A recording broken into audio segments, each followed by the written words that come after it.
Hey bam bang, j'espère que vous allez bien, en tout cas moi ça va nickel. On se retrouve aujourd'hui pour une vidéo sur mes pronostics et paris sur la 5e date, le 23 janvier. Je vous rappelle que mon défi est sur un mois, mais on va expliquer tout ça. Avant tout, n'hésitez pas, un petit commentaire, surtout sur la vidéo pour que je l'améliore, un petit pouce et abonnez-vous. C'est parti. Je vous fais un petit résumé de ce qu'est mon défi sur un mois, donc c'est sur 15 dates. Je réalise 3 montantes, une simple, une combinée de matchs et une multiple 3 sur 4. Je mise théoriquement 5 euros, 5 euros et 8 euros suivant l'état de ma cagnotte. Ma cagnotte de départ était de 50 euros. Malheureusement, ça s'est pas si bien passé que ça. Sur les 4 dates, je vous fais le récapitulatif. Le 16 janvier, en fait, les 3 montantes ont malheureusement engendré 0 euros de gain. Le 17 janvier, j'ai eu le simple qui est passé. Donc 9,10 € de gain. Après le 19 janvier, j'ai encore le simple qui est passé. J'ai eu 9,75 € de gain, donc 4,75 € de bénéfice. Et j'ai le multiple 3 sur 4 qui est passé. J'ai eu un seul match de faux et j'ai eu 6,46 € de gain. Le 20 janvier, la cagnotte était malheureusement à la fin de 3,30 € car les 3 montantes malheureusement ne sont pas passées non plus. Donc là, je me retrouve avec une cagnotte assez basse, mais on va essayer de remonter. Et j'ai donc décidé de faire 3 montantes. Alors 2 de 2 matchs et une de 3 matchs, avec à chaque fois une mise de 1,10 €, qui est logique parce que j'avais une cagnotte de 3,30 €. Attaquons par le premier combiné de 2 matchs. Alors ça sera essentiellement de la Liga avec les 2 matchs Séville contre Cadix et USK contre Villarreal. Alors j'ai décidé pour Séville-Cadix de mettre le combiné Séville gagnant et plus de 1,5 buts sur le match. J'ai regardé un petit peu les statistiques et Séville a 56% de chance de faire plus de 1,5 buts sur le match et Cadix, de son côté, a 68% de chance de passer au-dessus. Donc, on va valider cette option. Après, USK contre Villarreal. C'est le 20e qui reçoit le 4e. À domicile, USK est en dernière position avec que 7 points pris en 9 matchs. Et une seule petite victoire. Et Villarreal, de son côté, a 3 victoires, 4 nuls et 2 défaites en 9 déplacements. Donc je vais assurer le coup avec le Drew No Bet. Donc si y a match nul, le pari sera remboursé. Ça nous donne une cote à 1,20 combinée à la cote de 1,74 de Séville. Ça fait donc une cote de 2 et avec 1,10 €, ça fait 2,30 € de gain.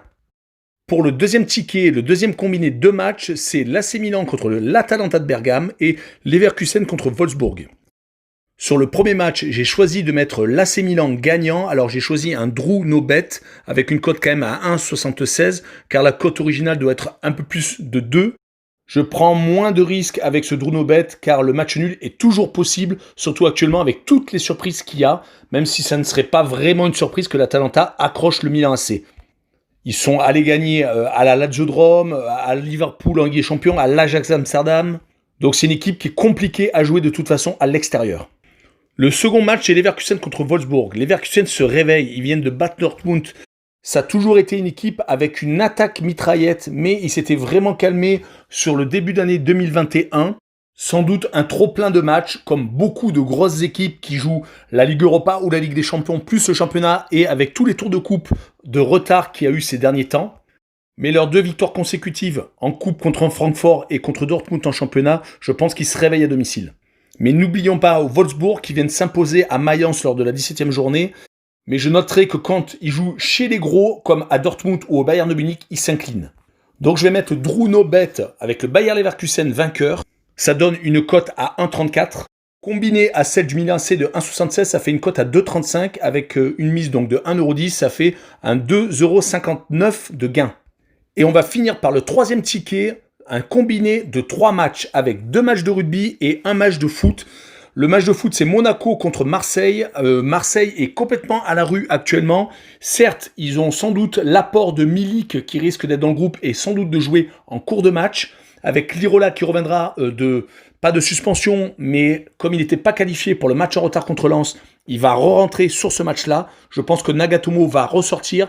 Et à moins qu'Amavi revienne dans le groupe, normalement, ça devrait être Sakai qui devrait passer à gauche. Mais Monaco, actuellement, c'est vraiment en forme. Ils viennent de s'imposer à Montpellier. Ils ont explosé Angers 3-0, alors qu'Angers faisait des bons résultats contre les grosses équipes, comme contre Lille et Marseille. Mais moi, je vois une victoire assez facile de Monaco. Et je fais le combiné Monaco vainqueur et plus de 1,5 but pour assurer le coup. Ça fait quand même une cote à 1,85. Pour les matchs de rugby, alors il y a Agen contre Toulouse. Agen est complètement à la rue. Ils n'ont pas gagné un seul match. Toulouse est premier. Quand ils ont tous leurs internationaux, ils sont inarrêtables. Et le moins de 30 de handicap, donc il faut que Toulouse gagne de plus 31 points. Je vois que c'est largement possible, car Agen, quand ils jouent contre des gros, ils se font malheureusement laminer. Donc voilà, la cote est à 1,90, elle est très intéressante. Je rajouterai le dernier match, c'est le Racing 92 qui vient de s'incliner contre Toulon dans un match qui a eu une issue heureuse pour les Toulonnais. Donc je vois mal le Racing 92 s'incliner une nouvelle fois, car les places dans le top 6 sont tellement chères qu'une nouvelle défaite à domicile sonnerait le glas peut-être de leurs espoirs. Car l'Union Bègles Bordeaux est capable de tout. À l'extérieur, ils se sont tout de même imposés à Montpellier, à Castres, à Northampton en Coupe d'Europe. Il est tout de même à noter que leur dernier déplacement au Stade Toulousain s'est terminé par une défaite 45-23, assez large. Ils ont pu se remettre dans le sens de la marche avec 3 matchs à domicile où ils ont battu Toulon et Lyon, mais le week-end dernier, ils ont fait match nul contre Clermont. Donc revenons à nos moutons. Donc pour ce match, je ne mets pas de handicap, je mets une victoire sèche du Racing 92 avec une cote à 1,24. Donc les 3 cotes combinées, ça fait une cote à 4,35 fois 1,10 €. Ça nous fera un gain de 4,79 €. Voilà, nos 3 tickets sont faits, on verra bien ce que ça va donner. Je vous ferai le débriefing samedi soir sur Snapchat et Instagram. On verra bien entendu si on peut continuer sur une 6e date ou si on s'arrête là. En tout cas, n'hésitez pas, mettez-moi un petit pouce pour me motiver encore plus pour faire ce type de vidéo. Ciao les bambins!